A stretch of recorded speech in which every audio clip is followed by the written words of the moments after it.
আজকে আমাদের আলোচনা হচ্ছে সিরাত আবু বকর রাদিয়াল্লাহু আনহুর সময়ে সংগঠিত ইয়ামামার যুদ্ধ বা যেটাকে বলা হয় রিদ্দার যুদ্ধ। মুরতাদরা যখন বিদ্রোহী হয়ে উঠল এবং ইসলামকে কবুল করে ছেড়ে দিল, বিভিন্ন অভিযানে মদিনার থেকে পাঠালেন আবু বকর রাদিয়াল্লাহু আনহু, বিভিন্ন দিকে বিভিন্ন বাহিনী পাঠালেন। ইয়ামানের দিকে অন্যান্য জায়গায় প্রায় 1 মাস ব্যাপী সেখানে কন্ট্রোলে আনার পরে খালিদ ইবনে ওয়ালিদকে তিনি পাঠালেন ইয়ামামা দিকে, এবং সেখানে যুদ্ধে যেখানে তারা পরাস্ত হয়ে যায়, আমরা শুনেছিলাম যে একটি ফার্ম ল্যান্ডে, একটি বাগান বাড়িতে ওয়ালের ভিতরে গিয়ে তারা আশ্রয় নিয়েছিল। সেখানে পরবর্তী পর্যায়ে মুসলমানরা হামলা করেন এবং তাদের প্রচুর সেখানে নিহত হয় এবং এক পর্যায়ে মুসলমানদের বিজয় সংগঠিত হয়। তারপরে সেখান থেকে আরও বিভিন্ন জায়গায় ছিটে ফোটা অন্যান্য জায়গায় বিভিন্ন কবিলাতেও খালিদ ইবনে ওয়ালিদের নেতৃত্বে অভিযান পরিচালিত হয় এবং আস্তে আস্তে পুরো দেশ ইসলামের কন্ট্রোলে চলে আসে। এবং এই যুদ্ধটা ছিল অনেক বড় যুদ্ধ। এই যুদ্ধে এত পরিমাণ সাহাবী শহীদ হয়েছেন যা বদর, উহুদ, খন্দকে কোনো সময় শহীদ হন নাই, বিশাল সংখ্যক। এবং তার মধ্যে অনেক ছিলেন হুফাজ, কোরআনের হাফেজ। কোনো কোনো রেওয়াজে আছে 100 জনের মতো কোরআনের হাফেজ, কোনো কোনো রেওয়াজে আছে 40 জনের মতো। তারা সবাই হাফেজ ছিলেন। এতগুলো নাম্বার শহীদ হয়ে গেলেন। এই খবর যখন মদিনায় আসলো, যুদ্ধ শেষ হয়েছে, এদিক থেকে তারা মুরতাদগণ, বিদ্রোহীগণ পরাজিত হয়েছে, অনেকেই নিহত হয়েছে, ফিতনা যেভাবে মাথা চাড়া দিয়ে উঠেছিল কন্ট্রোল হয়ে গেছে, এটা যেমন সুখবর, তেমনি পাশাপাশি এত শহীদের খবর মদিনায় বড় ধরনের শোকের ছায়া সৃষ্টি করেছে। তারপরেও মুসলমানরা জানেন যে তাদের মৃত্যু তো খামাখা দুনিয়ার থেকে এভাবেই চলে যাওয়া নয়, তাদের মৃত্যু তাদের প্রিয়জনের জন্য শাহাদাতের খবর, তাতে তারা সান্ত্বনা পেয়েছেন এবং পাশাপাশি বিজয়ের খবরে ওনারা আর একটু সান্ত্বনা পেয়েছেন। এবং এই যুদ্ধ ছিল অনেক কঠিনতম যুদ্ধ, বহুদিন ধরে এই যুদ্ধ করতে হলো, এক জায়গায় না বিভিন্ন জায়গায়, ইয়ামান থেকে শুরু করে ইয়ামামা পর্যন্ত কত কবিলার সঙ্গে করতে হয়েছে। এবং যিনি বড় সেনাপতি ছিলেন ইয়ামামার যুদ্ধে, প্রধান সেনাপতি কে ছিলেন? খালিদ ইবনে ওয়ালিদ রাদিয়াল্লাহু আনহু। তিনি নিজে বলেন যে শাহিদতু 20 জাহফান, আর যে আমার জীবনে প্রায় 20টির মতো বড় যুদ্ধে আমি অংশগ্রহণ করেছি। ফালাম আরা কওমান আসবার আলী ওয়াকি সুয়ুফি ওয়ালা আদরাবা বিহা ওয়ালা আসবাতা আকতাবান মিন বনি হানিফা ইয়ামাল ইয়ামামা। আমি কোনো যুদ্ধেই দেখিনি যে আমার প্রতিপক্ষ দুশ্মন শক্তি, যাদের এত সবর আছে ময়দানে টিকে থাকার জন্য, বাতিলের পক্ষ থেকেও টিকতে পারে, সহজেই আত্মসমর্পণ করে না, এবং তারা তরবারি চালাতে যেভাবে সক্ষম। বনু হানিফার এই গোষ্ঠী ছিল, এই জাতি ছিল অনেক দুর্ধর্ষ জাতি। যুদ্ধে তারা আরব বেদুইনদের মধ্যে সবচেয়ে সেরা ছিল, তারা অনেক সাহসী ছিল, বাতিলের পক্ষে তারা যথেষ্ট সাহসের পরিচয় দিয়েছিল। খালিদ ইবনে ওয়ালিদ এই কথা স্বীকৃতি দিচ্ছেন। ওয়ালা আসবাতা আকদামান, তাদের পা এত মজবুত, সহজে পিছপা হতো না, সহজে সারেন্ডার করেননি, সহজে পরাস্ত হয়নি। তারপর বলেন যে আমি কি পরিমাণ সেদিন আহত হয়েছি, ওনার শরীরে এত আহত তিনি হয়েছেন, কত আঘাত লেগেছে, কিন্তু আল্লাহ তাআলা ওনাকে হেফাজত করেছেন। তিনি বলেন যে আখামতু হাত্তা আইসতু মিনাল হায়া, আমি এমন এক পর্যায়ে পড়ে গিয়েছি, বাতিলের শক্তির কাছে আহত হয়েছি, ক্ষত বিক্ষত হয়েছি, আমি তো মনে করছি আজকেই আমি শহীদ হয়ে যাব, শেষ, আমার আর বাঁচার কোনো উপায় নেই, এত মারাত্মকভাবে আমি আক্রমণ ফেস করেছি। ওয়াতায়াক্কান্তুল মাউত, আমি মনে করছি আমি মরেই যাব, কিন্তু শেষ পর্যন্ত আল্লাহ তাআলা ওনাকে হেফাজত করেন।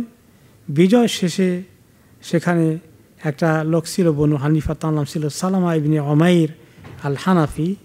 সে ব্যক্তি অ্যারেস্টেড হয়ে গেল। হয়ে যাওয়ার পরে সে কিছু মনে হয় যেন ভালো কথাবার্তা বললো, সন্ধি করে ফেললো যে ঠিক আছে আমরা যুদ্ধ করব না, আমরা সবাই যুদ্ধ যতটুকু হয়ে গেছে, এখন আমরা আত্মসমর্পণ করছি। কিছু তাদের মধ্যে ছিল সালামা ইবনে উমাইর। কিন্তু সে মানে বন্দি অবস্থায় আছে। এ থাকা অবস্থায় কোনো রকমে তাকে যখন সে খুব নরম হয়ে গেল, তাকে ছেড়ে দেওয়া হলো, তখন সে এবং সন্ধি করা হয়ে গেল তার সাথে, ঠিক আছে আর আগাবে না, কথাবার্তা দিয়ে মুচলেকা দিয়ে সে বেরিয়ে গেল। কিন্তু পরবর্তী পর্যায়ে তার টার্গেট হয়ে গেল কীভাবে খালিদ ইবনে ওয়ালিদকে হত্যা করা যায়। সে বড় মুনাফিকি করেছে, গাদ্দারি করেছে, এবং ছাড়া পাওয়ার পরে প্ল্যান করে রাতের অন্ধকারে একটা ছুরি নিয়ে এসছে যে কীভাবে সুযোগ মতো খালিদ ইবনে ওয়ালিদকে হত্যা করবেন, যিনি এই সবচেয়ে বড় সমরনায়ক, যার হাতে বনু হানিফার পরাজয় হয়েছে।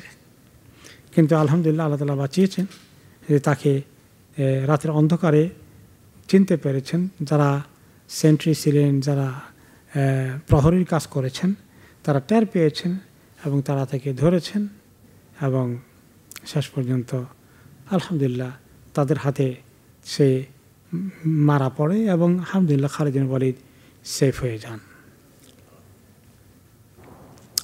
এরপরে যুদ্ধ শেষে বনু হানিফার পক্ষ থেকে তারা খালিদ ইবনে ওয়ালিদের সঙ্গে পরামর্শ করে যে তারা তো অনেকে ইসলাম কবুল করেছিলেন, কিন্তু পরে তো তারা উল্টে গেলেন, মোরতাদ হয়ে গেলেন, বিদ্রোহী হয়ে গেলেন, যুদ্ধ করলেন।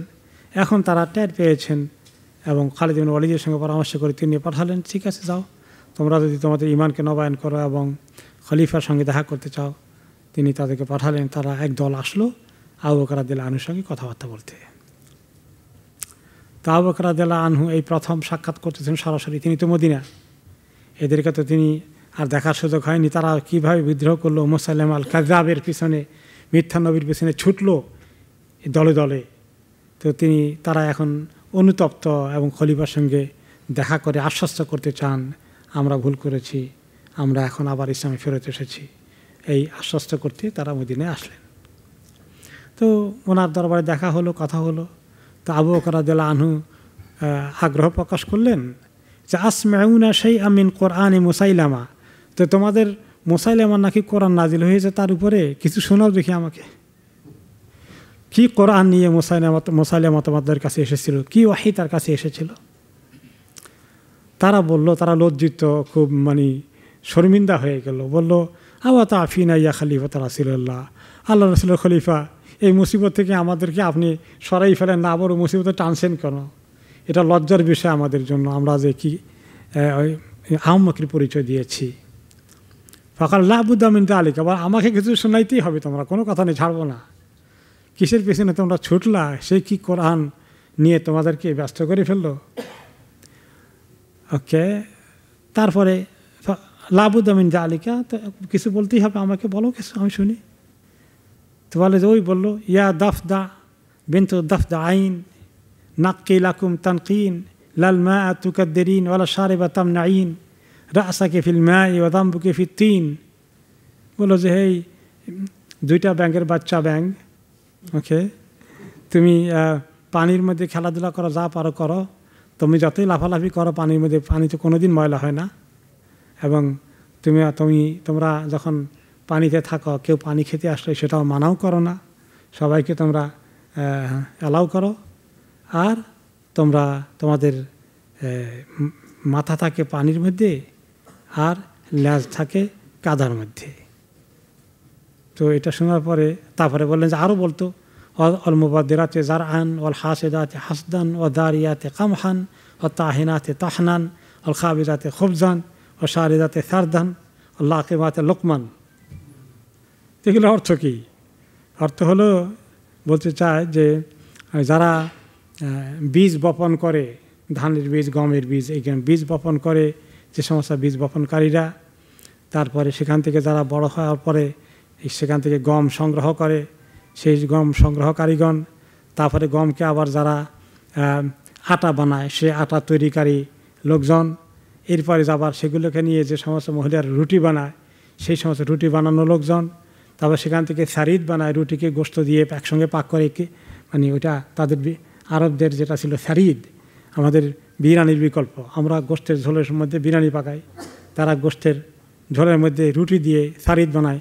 ওই সারিদ তো আরবদের পছন্দের খাদ্য, রাসূলুল্লাহ সাল্লাল্লাহু আলাইহি ওয়াসাল্লাম নিজেও এটা পছন্দ করতেন। যাই হোক, আল্লাহ আকমাত লোকমান, সেখান থেকে আবার তোমরা লোকমা ধরে ধরে খাও।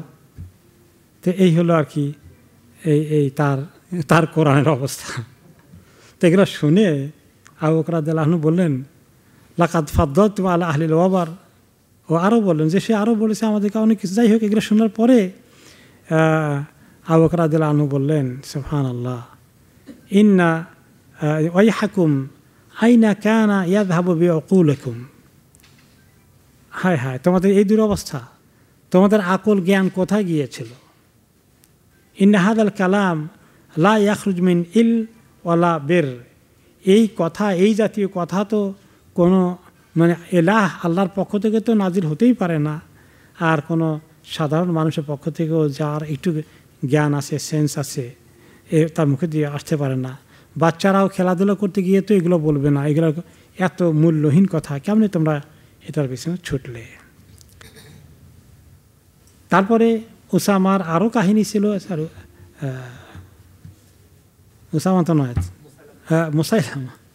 মুসাইলামার আরও কাহিনী কী ছিল? কানা ইয়াতাশাব্বাহু বিন নবী সাল্লাল্লাহু আলাইহি সাল্লাম।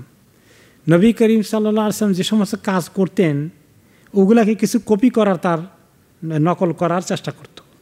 কি যেমন, আন্না রাসূলুল্লাহ সাল্লাল্লাহু আলাইহি ওয়াসাল্লাম বাসাকা ফি বি'রিন ফাগারাজা মাআহু। একবার নবী করিম সাল্লাল্লাহু আলাইহি সাল্লাম একটা কুয়ার পাশ দিয়ে যাচ্ছিলেন, পানির কূপ, কিন্তু পানিটা শুকিয়ে গেছে আর পানি সেখান থেকে আসে না। তো লোকেরা ফরিয়াদ করলেন, ইয়া রাসূলুল্লাহ, পানি তো নাই, কুয়ার মধ্যে পানি শেষ। তো আমরা তবুক যুদ্ধের ঘটনা এরকম হয়েছে, একাধিকবার হয়েছে। তো অল্প একটু পানি আছে কুয়ার মধ্যে, আমরা তো একজনের এই ব্যবহার করলে শেষ। তা আপনি একটু দোয়া করেন। তিনি এই পানির মধ্যে একটু সামান্য পানি পড়ে দিয়ে, ফু দিয়ে ওখানে কুয়ার মধ্যে ফেলে দিলেন। তো যে কুয়ার পানি শুকিয়ে গিয়েছিল, নবী করিম সাল্লাল্লাহু আলাইহি ওয়াসাল্লামের পড়া পানি এবং সব পানির মধ্যে তিনি থুতু এরকম করেছিলেন। এই থুতুর কারণে ওই পানিতে যখন আবার ফেলে দিলেন গ্লাসের পানিটুকুন, তখন সেখানে ব্যাপকভাবে পানি উঠা শুরু হয়ে গেল কুয়ার মধ্যে।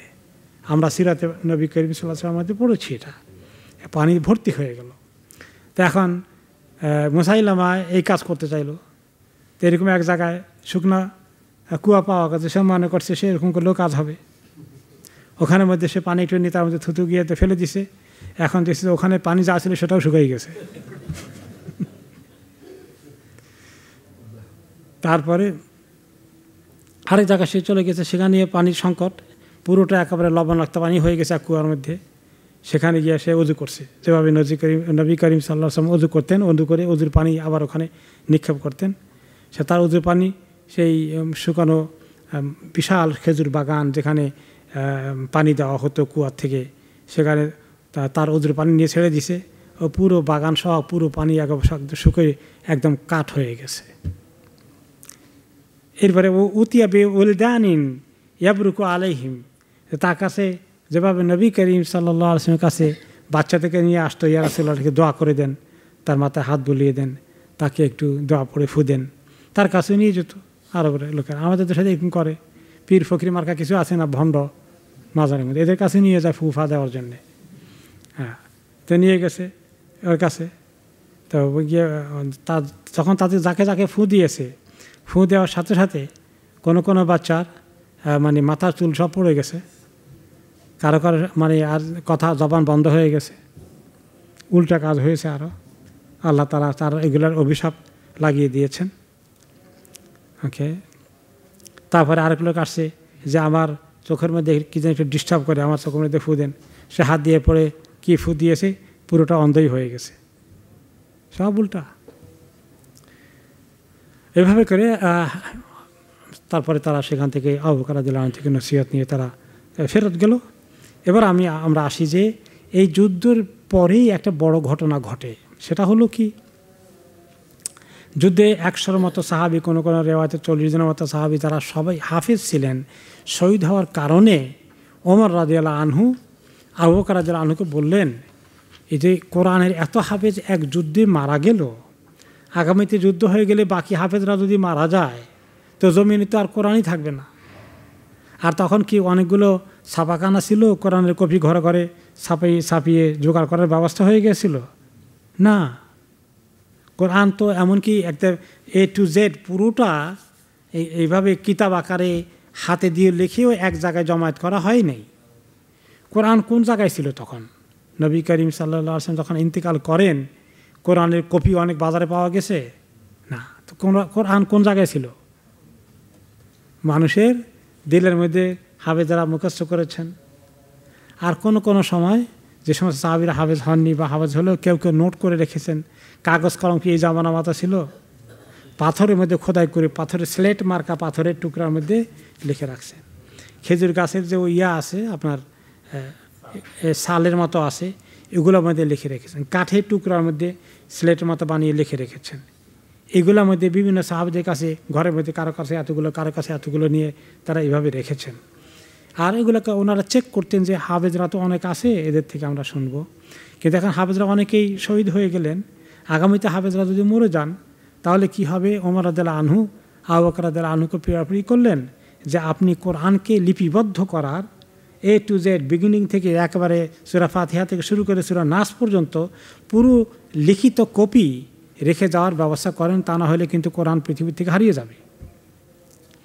আবু বকর রাদিয়াল্লাহু আনহু খুব সংকোচ করছেন, ইয়া আল্লাহ, যে কাজ রাসূলুল্লাহ সাল্লাল্লাহু আলাইহি ওয়াসাল্লাম করেন নাই সে কাজ আমি কেমনে করব?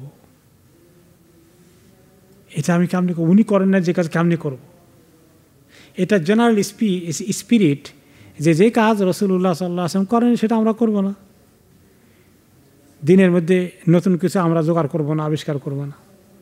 তো ওমর রাদিয়াল্লাহু আনহু বোঝালেন যে আপনি নতুন কিছু তো আবিষ্কার করেন নাই, কোরআন যেটা আছে ওটাকেই তো লিখবেন।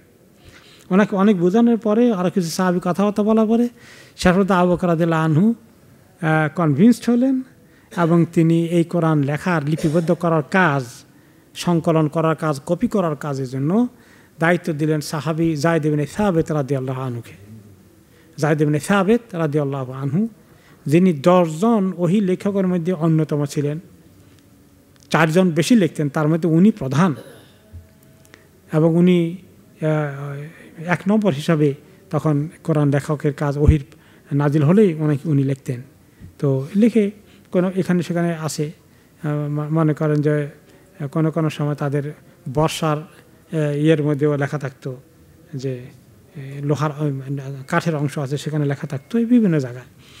তো তিনি দায়িত্ব দেওয়ার পরে তিনি এই দায়িত্ব নিলেন। আবু বকর রাদিয়াল্লাহু তাআলা আনহু ওনাকে দায়িত্ব দিলে তারপর তিনি দায়িত্বে নেমে পড়লেন এবং তিনি লিখতে লিখতে সব বিভিন্ন সাহাবীর সঙ্গে তাদের যারা হাফেজ সাহাবী আছেন সেগুলো লিখিত যেগুলো আছে সবগুলো জোগাড় করলেন, করে কম্পেয়ার করে করে করে করে তারতিব, অর্ডার ঠিক আছে কিনা, কোন সূরার পরে কোন সূরা ইত্যাদি সব মিলে তিনি লিখলেন।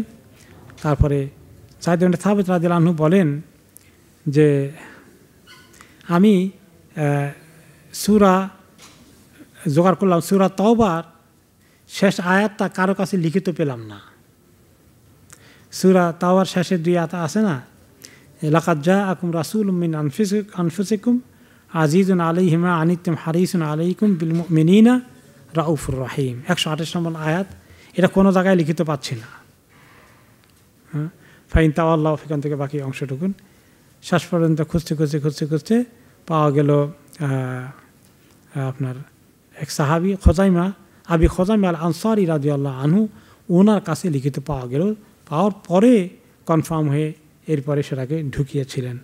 তাহলে বোঝা গেল এক একটি আয়াত লেখার আগে, এক একটি সূরা লেখার আগে শুধু যায়েদ রাদিয়াল্লাহু আনহু নিজের লেখা থেকেই, নিজের যতটুকু মুখস্থ আছে, নিজের কাছে যা লেখা ছিল তা নয়, সব সাহাবীকে যারা যে সূরা মুখস্থ করেছে যাদের কাছে লিখিত যেটা আছে সবগুলোকে তিনি কি করতেন, একসঙ্গে রেখে কনফার্ম হয়ে তারপরে তিনি এভাবে লিখলেন। অনেক কষ্ট করে পুরো কপি হয়ে গেল। এটাকে বলা হয় যে মুসহাফ, যে আল কোরআনের প্রধান মাদার কপি প্রথম লেখা হলো। যেটা নবী করিম সাল্লাল্লাহু আলাইহি ওয়াসাল্লাম ইন্তেকালের পরে আবু বকর রাদিয়াল্লাহু আনহুর সময় রিদ্দার যুদ্ধের পরে লিখিত হয় এবং অ্যাজ এ রেফারেন্স কপি হিসাবে এটা আবু বকর রাদিয়াল্লাহু আনহুর কাছে রাখা হলো। পরবর্তী পর্যায়ে উনি যখন ওনার ইন্তেকাল হয়ে যায়, ওমর রাদিয়াল্লাহু আনহু খলিফা হন, তখন এই কপিটা ওমর রাদিয়াল্লাহু আনহুর কাছেই সংরক্ষিত ছিল। এরপরে ওমর রাদিয়াল্লাহু আনহুর পরে ওসমান রাদিয়াল্লাহু আনহুর সময় এই কপিটা থেকে আরও কতগুলো কপি করা হয় সেটা আমরা শুনবো, কীভাবে কেন করা হলো অনেকগুলো কপি। ওসমান রাদিয়াল্লাহু আনহুর আলোচনা যখন আসবে ওনার জীবনী, তখন সেখানে আমরা শুনব। এরপরে আমরা দেখি যে কেন যায়েদ ইবনে সাবিত রাদিয়াল্লাহু আনহুকেই এই দায়িত্ব দেওয়া হয়েছিল। আমরা একটু আগে বলেছি যে তিনি ছিলেন ওহী লেখকদের মধ্যে সর্বপ্রধান এবং তিনি যুবক মানুষ ছিলেন। উনি রাত দিন কষ্ট করে লেখার মতো ওনার এই অ্যাবিলিটি ছিল, খুব ভালো লেখাপড়া জানতেন। এরপরে তিনি সমস্ত সাহাবীদের কাছে একজন নির্ভরযোগ্য কোরআনের হাফেজ হিসাবে ওনার পরিচয় ছিল। ওকে, তাদের থেকে তিনি সেই জন্য ওনাকে দায়িত্ব দেওয়া হয়। এছাড়াও আরও যে কয়েকজন থেকে তিনি বেশি বেশি সাহায্য নিয়েছেন তারা হচ্ছেন উবাই ইবনে কাব, মুআদ ইবনে জাবাল, এবার আবু যায়েদ, ওনারাও ওনাকে সঙ্গ দিয়েছেন এবং ওনাকে হেল্প করেছেন। তো তরিকাটা হচ্ছে কোনো আয়াতকে তিনি লিখতেন না যতক্ষণ না এটা উনি ওনার সামনে লোকেরা মুখস্থ করেছিল, মুখস্থ কয়জন করেছে যতজনকে পাওয়া যায়, লিখিত কার কাছে আছে লিখিতগুলো শব্দকার করা যায়, এরপরে এটাকে টালি করতেন যে লেখা আর মুখস্থ মিলছে কিনা, এভাবে কনফার্ম হয়ে তিনি লিখেছেন। ওকে, শুধুমাত্র লেখা আছে কিন্তু কেউ মুখস্থ করেন নাই, এভাবে তিনি নিতেন না। মুখস্থ আছে লেখা নাই, তাও নিতেন না। দোনোটা একসঙ্গে যখন পাওয়া গেছে তখন নিয়েছেন, মানে এত ভেরিফাইড হিসাবে চেক করে তারপরে তিনি লিখেছেন। ওকে, আলহামদুলিল্লাহ সেই কপিটা হয়ে গেছিল মাদার কপি। ওখান থেকে পরে আরও কতগুলো কপি হয় ওসমান রাদিয়াল্লাহু আনহুর সময়। এখন আমরা শেষ যেটা করব যে এই ইয়ামামার যুদ্ধে মুসাইলামা ইবনে কাযযাব মিথ্যা নবীদের মুরতাদদের বিরুদ্ধে যুদ্ধের মধ্যে যে সমস্ত শিক্ষাগুলো পাওয়া গিয়েছে সেগুলোর ব্যাপারে আমরা একটুখানি নোট করব, বা আবু বকর রাদিয়াল্লাহু আনহুর এই যে সিদ্ধান্ত। ওকে, একটা হলো যে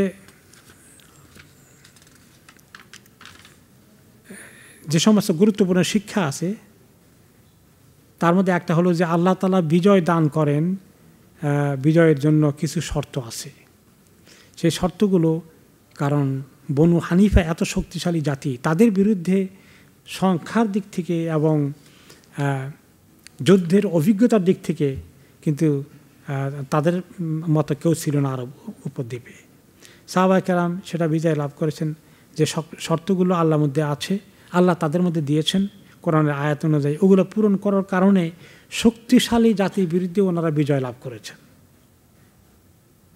সেই কোন গুণগুলো থাকলে আল্লাহ তাআলা মুসলমানদেরকে তাদের বিরুদ্ধে যে শক্তি আসবে ওই শক্তির বিরুদ্ধে তারা বিজয় লাভ করবে, ওই কথা আল্লাহ তাআলা সূরা নূরের 55 থেকে 56 নম্বর আয়াতে আল্লাহ তাআলা বলেছেন, ওয়াদাল্লাহুল্লাযীনা আমানু মিনকুম ওয়া আমিলুস সালিহাত, আল্লাহ তাআলা তোমাদের মধ্যে যারা ঈমান এনেছে এবং নেক আমল করেছে তাদেরকে ওয়াদা করছেন যে লা ইস্তাখলিফান্নাহুম ফিল আরদ, তাদেরকে আল্লাহ জমিনে খেলাফত দান করবেন, জমিনের পরিচালনার দায়িত্ব তাদের হাতে দিবেন, রাষ্ট্রীয় ক্ষমতা দিবেন।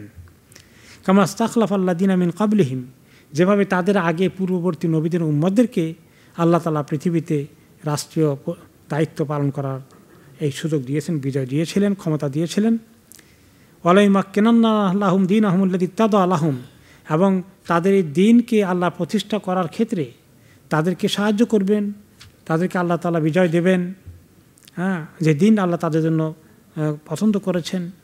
ওয়ালাইবাদদিলান্নাহুম মিন বাদি খাউফিহিম আমনা, আর আল্লাহ তাআলা তাদের এই ভয় ভীতির পরিস্থিতি দূর করে তাদেরকে নিরাপত্তা দেবেন।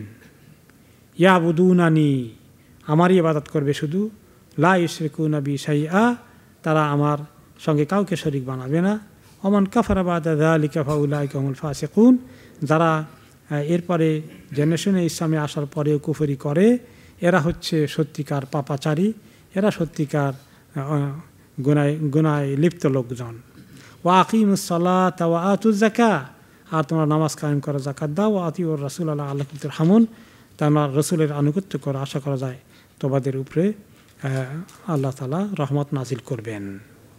তাহলে এই আয়াতগুলোর মধ্যে যে কাজগুলো করতে বলা হয়েছে, এগুলো পূরণ করলে আল্লাহ ওয়াদা করেছেন, ওয়াদ আল্লাহুল্লাযিনা আমানু, তাদেরকে দুনিয়াতে আল্লাহ তাআলা দিন কায়েমের এই তৌফিক দান করবেন, সেটা আল্লাহ তাআলা বলে দিয়েছেন।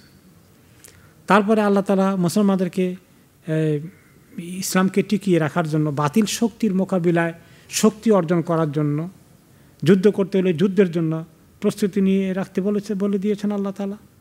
সেটা সূরা আনফালের 60 নম্বর আয়াতে এসেছে, ওয়াইদু লাহুম মাসতাতাতু মিন কুওয়া, হে মুমিনগণ, তোমরা তৈরি করে রাখো, রেডি হয়ে থাকো, তোমাদের যতটুকু শক্তি আছে, মির রেবাতুল খাইল, ঘোড়াগুলোকে যুদ্ধের জন্য প্রস্তুত করে রাখা, তুরহিবুনা বিহি আদু আল্লাহ ওয়া আদুওয়াকুম, যেগুলো যে সমস্ত যুদ্ধের প্রস্তুতির রেডি থাকার কারণে তোমরা আল্লাহর দুশমন, তোমাদের দুশমনদেরকে তোমরা ভয় ভীতির মধ্যে রাখবে। আজকে অমুসলিম শক্তিগুলো মুসলমানদের ভয়ে ভীত আছে নাকি? কারণ মুসলমানদের শক্তি নাই, তাদের সেই প্রস্তুতি নাই। যে কোন শক্তি, শুধু অস্ত্রের শক্তি না, তার আগে কোন শক্তি? ঈমানের শক্তি, দ্বীনের শক্তি, যেটা আগের আয়াতে গিয়েছে। তো এখানে আল্লাহ তাআলা বলছেন যে তোমরা আল্লাহ তাদেরকে, আল্লাহ দুশমনদেরকে তোমাদের কাছ থেকে তার ভয় ভীত থাকতে হবে। আমি তো এই ব্যাপারে তোমাদেরকে প্রস্তুতি নিতে বলছি। তারপরে ওয়া আখারিনা মিন দুনিহিম লা তা'লামুনাহুম আল্লাহু ইয়া'লামুহুম, আরও জাতি আসবে যারা যুগে যুগে তোমাদের বিরুদ্ধে দুশমনি করবে। কোন জায়গা থেকে আসতে পারে তোমরা জানো না, আমি জানি, তোমরা সেগুলোর জন্য রেডি থাকো।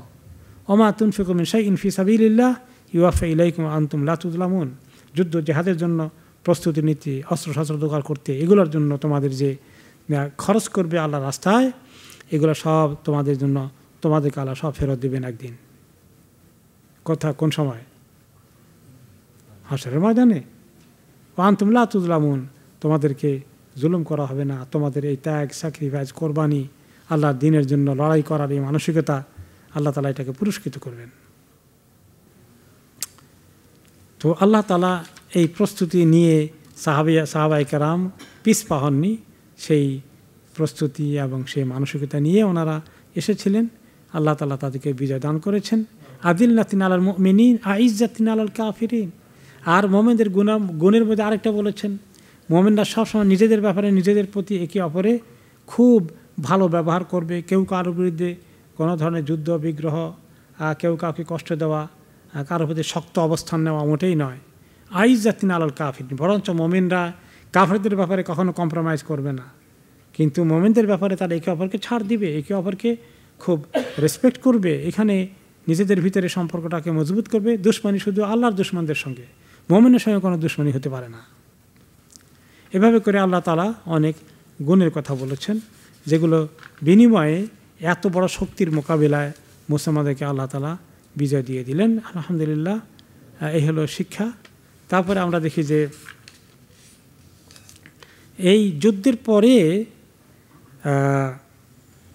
কি রেজাল্ট হলো। তামিজুল ইসলামে আম্মা আদাহু মিন তাসাউরাত আফকার আসলুক, ইসলামটা কি জিনিস, একটা ধর্ম দিন হিসাবে, এবং ইসলামের মধ্যে ঈমান কি জিনিস, এবং যে কোনো একটা মতবাদ আবিষ্কার করেই লোকেরা সেটাকে ফলো করে, ইসলাম তো এরকম কিছু না। যেভাবে তারা নিজস্ব কিছু একটা সে নবুয়ত দাবি করলো, সে একটা কোরআন বানালো, আর সে এটার ফর্মুলা দিয়ে লোকদেরকে জমানোর চেষ্টা করলো, কিন্তু তার ভেলকিবাজি কয়দিন চললো। দুনিয়ার মধ্যে আমরা আমাদের জীবনে দেখেছি যে অনেক মতবাদ এসেছে, মনে আছে মার্কসিজম, কমিউনিজম, সোশ্যালিজম, সারা দুনিয়া একদম কিয়ামত করে ফেলেছে। আমরা যখন মাদ্রাসায় পড়ি, মানে প্রাইমারি সেকেন্ডারি লেভেলে, তখন তো মানে কমিউনিজমের আন্দোলন সারা দুনিয়া, বামপন্থী আন্দোলন ছড়িয়ে পড়লো, তাই না? কত জায়গায় আপনার রক্তক্ষয় করে চায়নারা কমিউনিজম বাস্তবায়ন করলো, রাশিয়ানরা করলো, এরপর নিজেরাই আস্তে করে সরে চলে গিয়েছে। তাতে বোঝা গেল যে পৃথিবীর মধ্যে এমন কোনো আদর্শ নেই, মতবাদ নেই যেটা মানুষের জন্য মঙ্গল, কল্যাণ এবং সারা জীবন মানে বহুদিন থাকতে পারে, আসে আর যাবে মরীচিকার মতো। একমাত্র ইসলামী মানবতার জন্য কিয়ামত পর্যন্ত মানুষের জন্য একমাত্র আদর্শ শাশ্বত জীবন বিধান। এটা প্রমাণ হয়ে গেল এই রিদ্দার যুদ্ধের মধ্যেই। এত শক্তি নিয়ে, এত তেলিসমাতি নিয়ে মুসাইলামা কাযাব এসেছিল, কিছুই না, বাতাসের মতো উড়ে চলে গেল, আর ইসলাম আপন জায়গায় টিকে থাকল।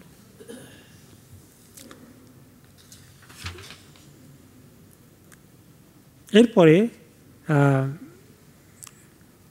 মুসলমানরা শিখলেন যেভাবে আস্তে আস্তে করে একটা রাষ্ট্রের বিভিন্ন ভিত্তি স্থাপন করতে হবে। কারণ রাসূলুল্লাহ সাল্লাল্লাহু আলাইহি সাল্লাম এমন একটি সমাজে এসেছেন যেখানে কবিরা ভিত্তিক সমাজ, রাষ্ট্র বলতে কিছু তারা চেনে না। এবং তিনি ইন্তেকাল করছেন, তারা বলছে ইন্তেকাল করছে, শেষ হয়ে গেছে, আর কি আছে, এখন আমরা যার যার মতো করে চলি, কিসের আবার মদিনায় খাজনা পাঠাবো, জাকাত পাঠাবো, এগুলো আবার কি।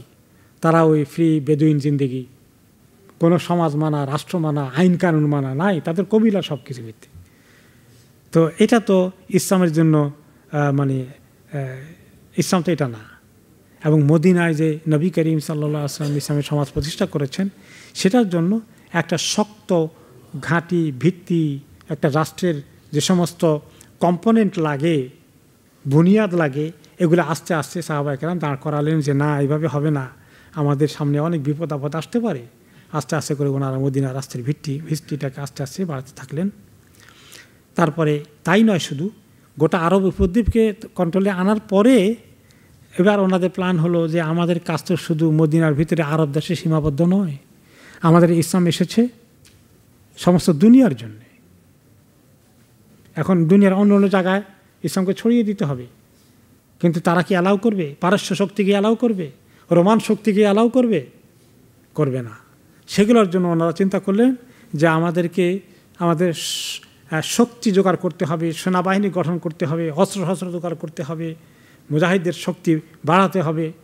তারপরে ওনারা চিন্তা করলেন এগুলো রেডি করে আমরা আস্তে করে বিজয়ের দিকে যেতে হবে। কারণ এই শক্তিশালী এক নায়কগুলো, এই বাদশাগুলো, রোমান শক্তি, পারস্য শক্তি, তারা তাদের এলাকায় ইসলামে কোনো দাওয়াতি কাজের সুযোগ দেবে না। তাদের সঙ্গে আমরা দাওয়াতি কাজ করতে গেলেই যুদ্ধ শুরু হয়ে যাবে। তার জন্য ওনারা মোকাবিলা করার জন্য ওনারা আলহামদুলিল্লাহ প্রস্তুতি নিলেন। এবং পরবর্তী পর্যায়ে আমরা শুনবো আগামী সপ্তাহে যে ইনশাআল্লাহ আবু বকর রাদিয়াল্লাহু আনহু কিছু প্রস্তুতির কাজ সেরে দিয়ে তিনি সেনাবাহিনী পাঠিয়ে দিয়েছেন সিরিয়া, ইরাকের দিকে। অলরেডি কাজ শুরু হয়ে গেছে এবং সেই কাজ কন্টিনিউ করেছে। ওনার ইন্তেকালে পরে ওমর রাদিয়াল্লাহু আনহু এটাকে অনেক বড় কামিয়াবির পর্যায়ে পৌঁছে দিয়েছেন। এরপরে আমরা দেখি যে উনি রাষ্ট্রীয় বিভিন্ন রকমের এগুলো আপনার স্ট্রাকচারগুলো ঠিক করলেন। ইয়ামান, ইয়ামামা, নাজদ, তায়েফ সব এলাকার জন্য আমির এবং তার আন্ডারে অ্যাডমিনিস্ট্রেশন কী হবে। আগের কবিলা ভিত্তিক সমাজ, কবিলার লিডার যা বলে তাই হবে, কিন্তু না, তিনি একটা রাষ্ট্রের আন্ডারে প্রত্যেকটি অঞ্চল তাদের আমির হবে, আমিরের ক্ষমতা কি থাকবে, তারপরে সেখানে অন্যান্য ডিপার্টমেন্টের যে রাষ্ট্রীয় যে সমস্ত মন্ত্রণালয়ের মতে আছে, আস্তে আস্তে বিভিন্ন ডিপার্টমেন্ট করলেন, মানে এভাবে অ্যাডমিনিস্ট্রেশনকে তিনি উন্নত করলেন। এইভাবে করতে করতে আরব দেশে মোটামুটি একটা সুন্দর রাষ্ট্রীয় ব্যবস্থা আরবদের কাছে, বেদুইনদের কাছে ফুটে উঠল যে না, রাষ্ট্র বলতে একটা জিনিস আছে। এইবার তারা রাষ্ট্রের একটা অস্তিত্ব দেখতে পাচ্ছে।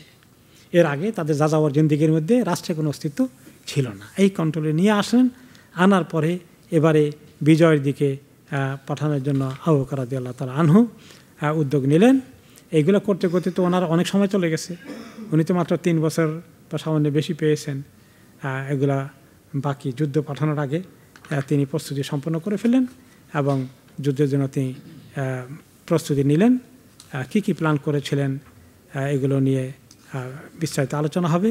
এবং তারপরেই ওনার বাহিনী পাঠিয়ে দেওয়ার পরে পরবর্তী পর্যায়ে ওমর রাদিয়াল্লাহু আনহু কীভাবে সিরিয়া এবং পারস্য, রোমান এবং পারস্য দুই শক্তি থেকেই বেশ কিছু বিজয় লাভ করে ইসলামের রাষ্ট্র কত বড় বর্ধিত করে ফেললেন। আমরা আগামী সপ্তাহে সেটা শুনবো ইনশাআল্লাহ। আজকে আমরা এখানেই সীমাবদ্ধ করছি। ওয়াবিল্লাহি তাওফীক। সুবহানাকাল্লাহুম্মা ওয়া বিহামদিকা আশহাদু আল্লা ইলাহা ইল্লা আনতা আস্তাগফিরুকা ওয়া আতুবু ইলাইক। বারাকাল্লাহু ফিকুম।